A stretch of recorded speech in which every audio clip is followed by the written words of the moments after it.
Nvidia reveals a massive, monstrous GPU, but more intriguingly, a monstrous CPU. Apple shipping their Studio display with 64 gigs of storage, and you want to play Steam games on your school's Chromebook, kid? I got just the thing for you. And Brett keeps forgetting to remind you that today is Wednesday, my dudes. So come join us for the memes at twitch.tv/UFDisciple, right as this video goes live at 9 a.m. Eastern Time. Enjoy the news. Goodbye. Let's get into the hot news, everybody. I'm your Brett host. We're going to be going over the hottest tech news that I can find on the internet, starting with Nvidia's large announcement yesterday of their Hopper architecture, where they unveiled their plans for the new Grace Hopper GPU. But again, as I mentioned at the beginning, their CPU is actually something that really intrigues me. So they unveiled the Grace CPU super chip that has 144 cores, which sounds impressive enough, but we've seen large chips that have tons of cores before that didn't turn out to be masters of the domain. This one, however, has 1 terabyte per second of memory bandwidth. This super chip package has 2 Grace processors fused together very similarly to how Apple has done their M1 Ultra,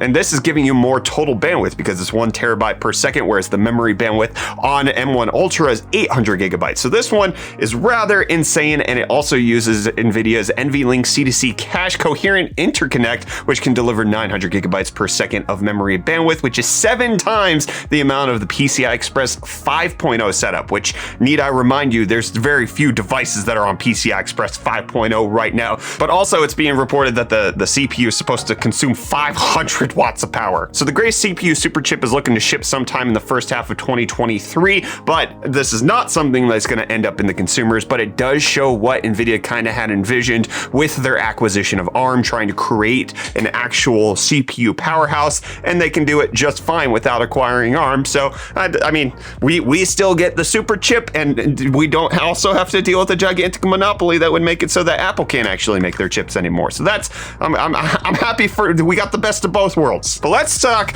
about their H100 Hopper GPU, because that's looking to be a massive bad boy, coming in with nearly 17,000 FP32 cores, 80 gigabytes of HBM3 memory, 700 watts of TDP. This is kind of just affirming a lot of the rumors behind the scenes that this was going to be an absolute behemoth. 80 billion transistors on this, built on TSMC's N4 fabrication facility, and it has a couple of interesting things about it, especially since this is 2 chips fused together. But there are 2 different versions of this H100 GPU, depending on whether or not you go with PCI Express interconnect or their SXM5 interconnect, where you can get up to 30 teraflops on FP64 with the SXM, or you can only get 24 on the PCI Express. And then things such as the actual interconnect, NVLink goes up to 900 gigabytes on SXM, whereas it only goes up to 600 gigabytes on PCI Express. It does look like Nvidia is dichotomizing a couple of things that are going on with the H100 between their SXM and PCI Express GPUs, but this is one of the biggest GPUs ever made. It's the fastest GPU that's ever made. It's being used for all of the AI stuff that they're going to be doing. Not really relevant to anything that the consumer wants, but this likely will translate into the Ada Lovelace architecture that we're expecting Nvidia to come out with sometime in the September-October region for you to get your RTX 40 series GPUs. So this has me excited for the direction that Nvidia is taking it. Every generation, they're actually continuing to innovate, bring new technology, bring new features, and continue to step up the game in the GPU department. This is looking really good. I'm excited to see what we get on the consumer side. But Noctua wants you to know that on the consumer side, they're looking to make more GPUs too, with somebody asking them, hey, could we get a Noctua Edition RTX 3080 Ti? And they said, hey, we do aim to create further cards in collaboration with ASUS. Stay tuned. So that's not necessarily confirmed it's going to be a 3080 Ti, but maybe not just the 3070 Noctua Edition cooler. And maybe not you not hearing about Cryptostonks this episode of Hot News, because we're going to do it. It's time for the Cryptostonks. Thank you. Bitcoin up 3% right now to be at 42,453. There's a lot of stuff that's been going on in the crypto world. Some governor said that he's looking that you could pay your state taxes with crypto. Could potentially be something that actually moves things forward there. There's also been a lot of like public facing policies in Japan that are kind of encouraging this crypto drive. Ethereum up 2.8% to be over $3,000 for the first time in a little bit. And Dogecoin up 2.69% to be at 12.2 cents. But while crypto is up, let's talk about prices going down with UFD Deals. We're going to talk about the hottest tech deals that are out on the internet. Reece is compiling this over on our UFD Deals website. Apple's AirPods Pro, they're down 30% to be at their lowest price in 30 days, $175 in case you want them. The Logitech G Pro wireless mouse, it's down 37% to be at $82. The Acer Nitro 27-inch 1440p 144 hertz monitor HDR 400 going for $250. That's a great deal, 31% off. And an HP 1080p, just kind of cheapo little monitor going for $130 in case you want that. And in case you want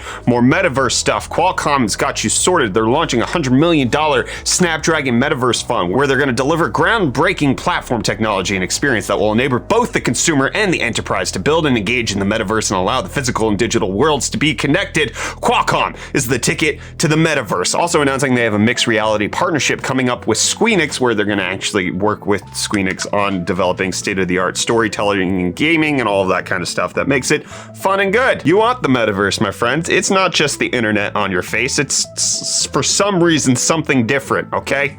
What do you think the metaverse is? Is it like these? What's these? I don't know. I was hoping you would know. I don't know.